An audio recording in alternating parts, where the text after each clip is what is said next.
Okay, in this video we're gonna be talking about the use of the spot removal tool. Now this tool is something that I use a lot specifically on images that are either gonna be sneak peeks from my clients or images I'm gonna be using from my website or social media. Really the main images that are going to be printed on someone's wall, just not for every single photo unless there is a major distraction to be removed, but mostly on those banger images that are going to be shared and seen by many. Let me begin by saying the spot removal tool is something that I use to get rid of distractions in photos, mainly distractions. Sometimes it'll be for aesthetics, sometimes it'll be to redirect your eye to the subject as opposed to this really bright, colorful thing in the background. I've always come from a place where, when I'm watching movies or if I'm at someone's house looking at photos, I've had this draw to what's going on in the background, what's behind the subject, what's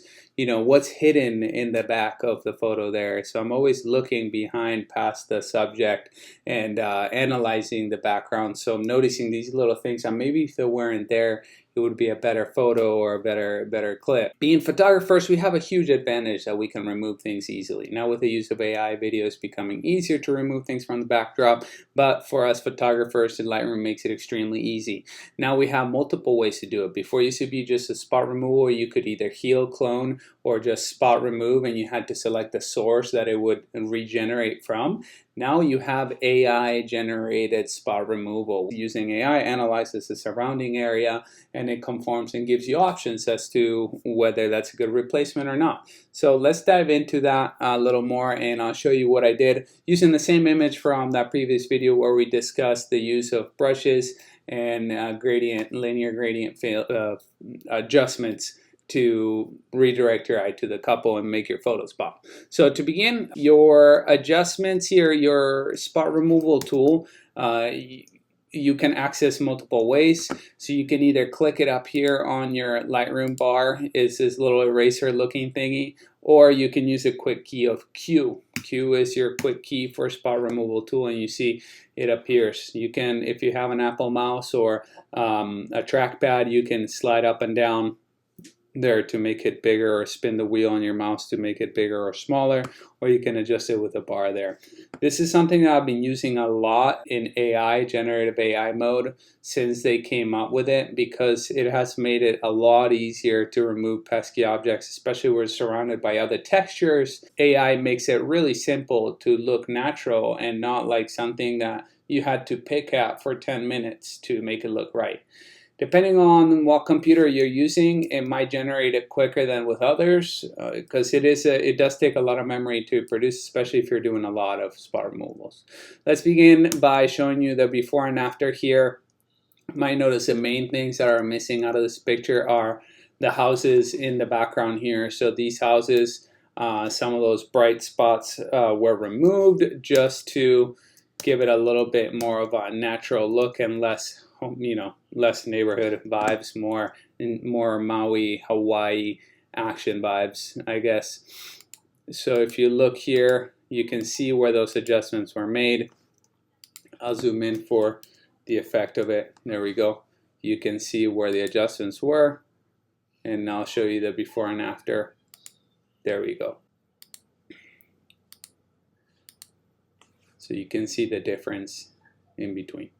Okay, so now that you see the difference, I went super overboard on the bottom of this image here. If you see all those adjustments, those were little black stones. The reason that was done was A, for the purpose of this video, and B, I was teaching my daughter how to use it. She really wanted to learn how to use the spot removal tool. We were using my iPad as secondary kind of like what is it, like a trackpad. So using the Apple Pen and the iPad, you can use it as a Wacom tablet and draw out all the stuff. It's become a game for her.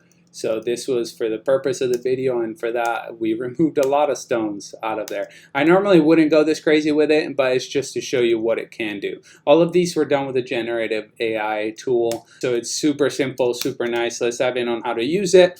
Let's do this. What we'll do is, in the previous one, I showed you the ones that were existing with the brushes and why I implemented them. Here, we're just going to dive further and remove a couple more things from the photo.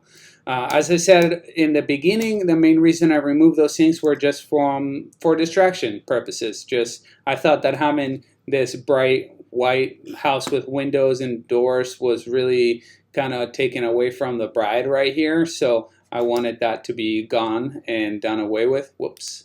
Gone and done away with. So that looks a lot better in my opinion. The rocks down here, I usually would have removed the big ones, you know, these big ones that are in the way.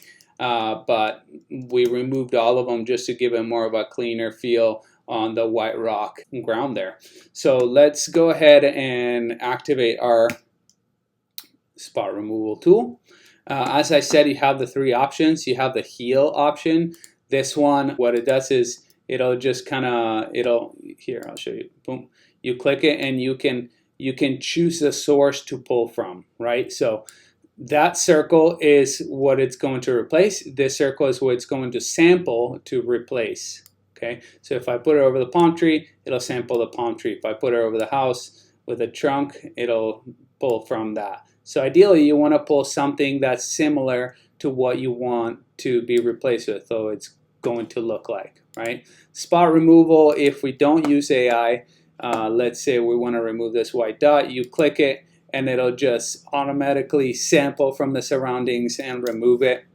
Sometimes it does a great job when it's simple, but when it's intricate and there's other things around it, it might not do the best. So let's see here if we want to remove part of that house there. Let's see how it performs. And you can see it just generated more roofs over the trunk. So that's not what we're looking for here. So we'll undo that and we'll try a different tool. Now the other option is to clone. Clone is literally going to make a clone of whatever you sample. So you tell it where you want it to clone to. So let's say I want to add on another palm tree. I would just go, let's clone it right here. Boom, I would go like this.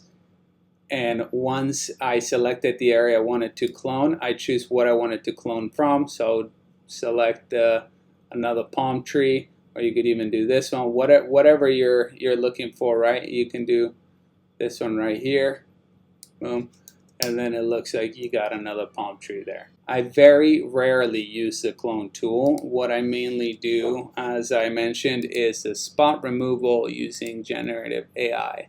And if that's not working, then I deactivate generative AI and I do it myself, but I haven't had that issue in a long time. So let's say I want to remove this fence here with a generative AI. I simply paint over it, and you will see it shows you what you have selected. You hit enter or remove, and then it'll do its magic and it'll come back and generate. Well, the beauty of this feature is that it gives you three options. So you have three options which you can scroll through and sort and see which one fits best for that scenario. You go 1, 2, and 3. And I would say number 2 is kind of the best. Boom, you hit enter and that's done. Super easy to use, and it makes removing things way more efficient and actually accurate as opposed to before. You know, for these main photos, because it can take a little bit of time, I always say be picky with what you're removing. Choose things that are really drawing from your background, that are drawing from the attention to your subject. Yeah, I just look and see and focus on my couple, and I notice anything in the peripheral that would be taken away. So let's, for the sakes of it, right? For the sake of this video, let's go ahead and zoom in and say we want to get rid of this stone right here. So we'll activate our spot removal tool, and then once it pops, we're going to go ahead and just paint over the stone that we want to remove. Make sure you cover the entire surface area. I'll do 2 for the sake of it. Another bright little spot, boom. There we go. And let's do maybe this one over here. See, it's easy to get carried away. Don't get carried away. We hit enter. You will notice it'll take a little bit longer because it's 3 objects as opposed to 1. And also depends too on what's around it, how much texture it's got to replace, right? The more texture, the harder it's going to be. And in this case, I love it. Nailed it on the first try. and you can still go through the different options, right? So you can still go through the 3 different generative layers that it created, but you have to go individual one by one, right? So you have to click each object that you removed one by one to create that. As you see now, there it is. It's done. It's been removed. That's a before and after. And I think as I go through years and years of doing this, I find it that removing these distractions is something that's really helpful for the quality of image and final product, and it really does make a big difference in a lot of the images. Sometimes it's something that you can do just for aesthetics because it's your choice. A lot of times you're doing it because it really is, let's say, a traffic cone in the background, or a street sign, or a fire escape sign if you're shooting receptions indoors. I see that a lot. I like to remove those signs because it cleans the photo up. It makes it a little more appealing. Or light switches in room when they're getting ready. Anything that I physically can't remove in the moment, I will, gauge, okay, is this something I can do in post? Is it worth, waiting and doing it then? Can I deal with it now before and have it right on camera? And a lot of times things like where there's people in the background, if you're shooting in a crowded area and there's a few people in the background, it's okay. You can deal with it after and take care of it. Ideally, you want to get it right on camera, but if you cannot and it's out of your control, then it's okay. I think that you can use it for aesthetics. You can use it just for strictly things that shouldn't be there. A person photobombed and you have no control and you couldn't do it over again. You don't want to miss a moment. That photo is the moment, spot remove. If you want it for aesthetics to draw more attention, which is something that I do, like I said, in the highlights, in the sneak peeks, in the Instagram posts, in the website images, things that are going to be out there and blasted, and you want to just really clean up, as they do in all sorts of publications and magazines. They spruce it up and they make sure everything's spot on, maximize the effect of your image. Then that's somewhere where you can really pull that tool out and use it. So let's see here.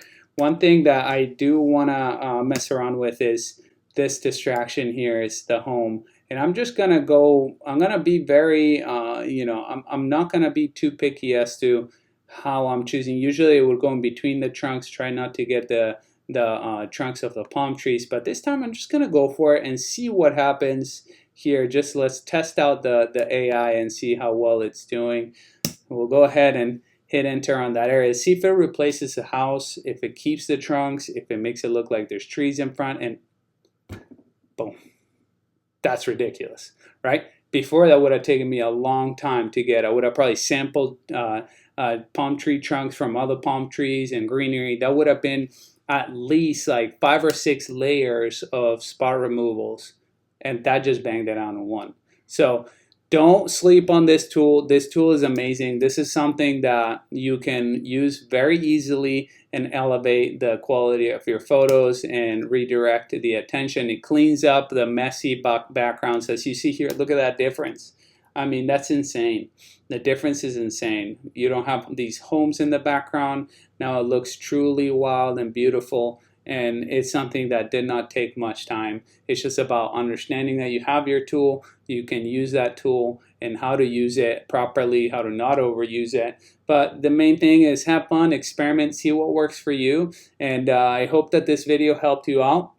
I hope that I made that tool a little less intimidating. Remember, the quick key for that one is Q, and voila. Get to work. If you're interested in seeing more content like this, make sure to subscribe to the video and follow me at Fuego Magic Photo on Instagram. And I'll see you on the next one.